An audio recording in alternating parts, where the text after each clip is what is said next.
Nishad party की संवैधानिक अधिकार रथ यात्रा लेकर सुल्तानपुर पहुंचे निषाद पार्टी के राष्ट्रीय अध्यक्ष और सूबे के कैबिनेट मंत्री डॉक्टर संजय निषाद ने नागपुर दंगे और संभल में मेजा मेले की रोक पर बड़ा बयान दिया है। नगर के लोक निर्माण विभाग स्थित गेस्ट हाउस में पत्रकारों से रूबरू हुए मंत्री संजय निषाद ने संभल में मेले की परमिशन न दिए जाने पर कहा कि हमें किताबों में पढ़ाना चाहिए कि कौन कितना क्रूर था।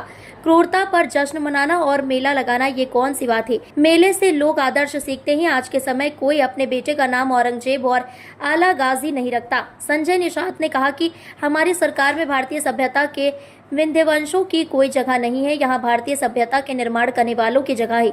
वहीं नागपुर में दंगे पर उन्होंने कहा औरंगजेब को आदर्श मानने वाले इसके जिम्मेदार हैं, इसका जवाब उन्हें जनता देगी।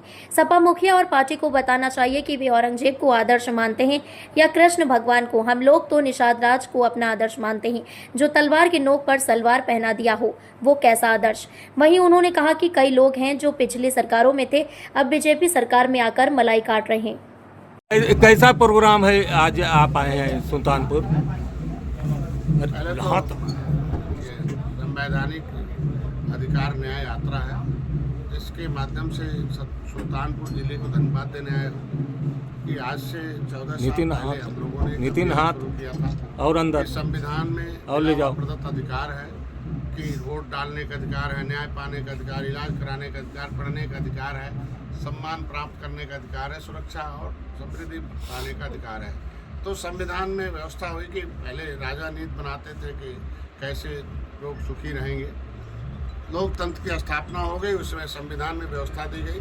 जब संविधान लिखा जा रहा था तो उसमें अधिनियम बन रहे थे, अधिसूचना जारी की व्यवस्था हो रही थी। उसमें हुआ कि जो मजबूत घोड़ा कमज़ोर घोड़े के एक साथ रखेंगे तो कमज़ोर वाला नहीं पाएगा, मजबूत वाला सब खा जाएगा। तो व्यवस्था दी गई भाई मजबूत वाले कमाएंगे और सरकार को टैक्स चुकाएंगे और उस कमज़ोर व्यक्ति के बच्चों को सरकार के पैसे से पढ़ाया जाएगा, उसे शिक्षा, स्वास्थ्य, रोजगार तीनों दिया जाएगा। और सरकार के पैसे से पढ़कर सरकारी नौकरी 23% रिजर्व कर दो। लेदरमैन, वाशरमैन, फिशरमैन कि चमड़े का काम करने वाले को चमार भाई, तो कपड़ा धोने वाले को धोबी भाई, और जो है नदियों में काम करने वाले को मझवार, केवट मल्लाह को मझवार, जो अंग्रेजों मुगलों को मौत के घाट उतारा हो, देश को आज़ाद कराया हो उन्हें मझवार, जो भगवान राम को पार उतारा उन्हें मझवार। ऐसे 66 समूह हैं। तो लेदरमैन, वाशरमैन तो ले लिया, ये फिशरमैन फिसल लिया, इनको फुसला लिया, दारू पिला के झुआ भरवोट को पहुआ पिला दिया। इनके नेताओं ने इन्हें पहुआ पिलाने की ठेका ले लिया और जो मिला हुआ संविधान में था कि इनके बच्चे जाके पढ़ेंगे, सरकारी नौकरी करेंगे। इनकी बहन बेटी की इज्जत सुरक्षित थी और उस सुरक्षा में लिखा हुआ था कि इनकी बहन बेटी को जो सताएगा वो सीधे जाएगा जेल, उसका नहीं होगा बेल। इनकी ज़मीन जायदाद नहीं है, इनको सरकार व्यवस्था देगी। हर जिले में कोचिंग सेंटर अनुसूचित जाति का है, उसमें इनके बच्चे पढ़ेंगे, आगे बढ़ेंगे और भाई हर महीने वजीफा पाएगा। उसकी माँ जाएगी बाजार, वहाँ से कपड़ा लाएगी, किताब लाएगी, पढ़ाएगी। कोचिंग सेंटर में फ्री का खाना मिलेगा, वहाँ सब कुछ मिलेगा और सब कुछ जो है उन्हें उससे कोचिंग में पढ़कर आगे DMSP बनेगा। तो ऐसी स्थितियों में हम जो है इनको बताने आया हूँ कि चमार भाई अपने एक नेता, एक झंडा, एक नारा की बात मान लिया। आज उनके बेटे संविधान में 23% नहीं बल्कि उससे ज़्यादा नौकरियों में है, आज वो सम्मान प्राप्त कर लिए हैं। भाई यादव भाई मुलायम सिंह की बात मान लिया, राजनीतिक रूप से सोच बदला, उन्होंने राजनीतिक सुरक्षा दिला दिया।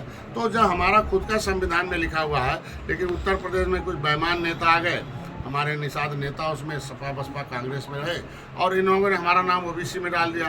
लोक सेवा अनुसूचित जात पिछड़े वर्ग अधिनियम 1994 बना दिया। दिल्ली के अधिनियम से अधिकारी को नियम बताया गया कि इनका बेटा 23% डॉक्टर, इंजीनियर बनेगा। उसको अधिसूचना जारी है कि वो सुरक्षित है। आज उत्तर प्रदेश में गलत अधिनियम बना दिया है, पिछड़ी है, खाएंगे खिचड़ी, इनसे कुछ नहीं उखड़ी।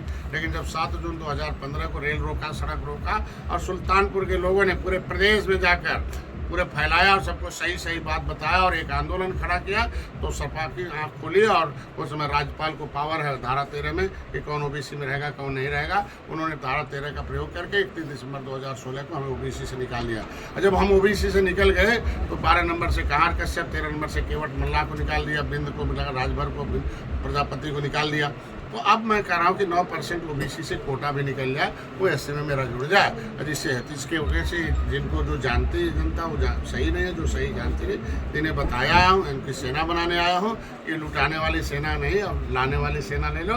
ये अपना जिस तरीके से चमार भाई जब तक उठाते थे बेईमानों का झंडा, तब तक खाते थे पीठ पर डंडा, बनते थे अंधा, और सर पर उठाते थे टोकरी गंदा, और उनके दिमाग में, उनके खोपड़ी में झोपड़ी, उनके खोपड़ी में था कि हम साफ करेंगे पाखाना तो अगले जन्म मिल जाएगा खजाना। तो कांसी राम ने कहा, अरे हर इसी जन्म में 23% इधर में खजाना अनुसूचित जात के रूप में, और जो तुमसे उठवाएगा पाखाना सीधे चला जाए जेल खाना। फेंको झंडा, ले लो अपना डंडा, उसमें लगाओ जय भीम का झंडा, अब मत बनो अंधा है, अब मत उठाओ टोकरी गंदा। तो उसी तरीके को कहने आया हूँ, जब तक ये लोग उठाएंगे बेईमानों का झंडा तब तक बनते रहेंगे अंधा और खाते रहेंगे पीठ पर डंडा। मैं इनको कह रहा हूँ, फेंक दो सबका झंडा, ले लो अपना झंडा, उसमें लगाओ, ले लो अपना डंडा, उसमें लगाओ जय निषाद राज का झंडा, मत बनो अंधा, अब खाना मत खाओ पीठ पर डंडा। और अब सर पर नहीं टोकरी नहीं नौकरी लिखी हुई है, ये बेईमान नेता तुमसे सर पर टोकरी ढुलवाने में भगाओ और अपनी पार्टी खड़ा करो, उसके हिसाब से लाओ। बस इतने कहने के लिए आज यहाँ आया हूँ। आज लगभग एक 89 दिन हो गया है, और लगभग ये 58वां जिला है, और मैं सोनभद्र सहारनपुर से निकला, सोनभद्र तक जाएगा। 200 सीटें निषाद बाहुल हैं, इस तरीके से लम्हुआ है, जयसिंहपुर है, आपका जो है कादीपुर एकदम भरे हुए हैं, सदर शहर में हमारे लोग हैं, तो ये सब पूरा निषाद बाहुल है। इसीलिए आज जब तक ये इनका मोतियाबिंद का ऑपरेशन नहीं हुआ था तब तक ये दूसरी बिरादरी को देखते थे। तो जब इनका मैंने निषाद पार्टी का चश्मा लगा दिया तो निषाद राज का किला दिख गया, निषाद राज का किला बन रहा, अब निषाद भी दिख रहे। मैं इनको कहा, नेता से नहीं नीति से होती है, नेता नहीं सुरक्षा दिया, हमारे भाइयों को सम्मान नीति ने दिलाया, उनकी पार्टी ने दिलाया, तो इसलिए पार्टी के साथ आओ, अपना हिस्सा पाओ। मतलब कि इसी तर्ज पे जैसे आप निकले कुछ दिन पहले, ओपी राजभर भी इसी जिले में एक बड़ी जनसभा किए थे, और वो भी इसी तरह से जो पिछड़े जाति के लोग हैं जिनकी जातियां नहीं पता है, वो तरह तरह के। VP न्यूज़, खबर सिर्फ सच की।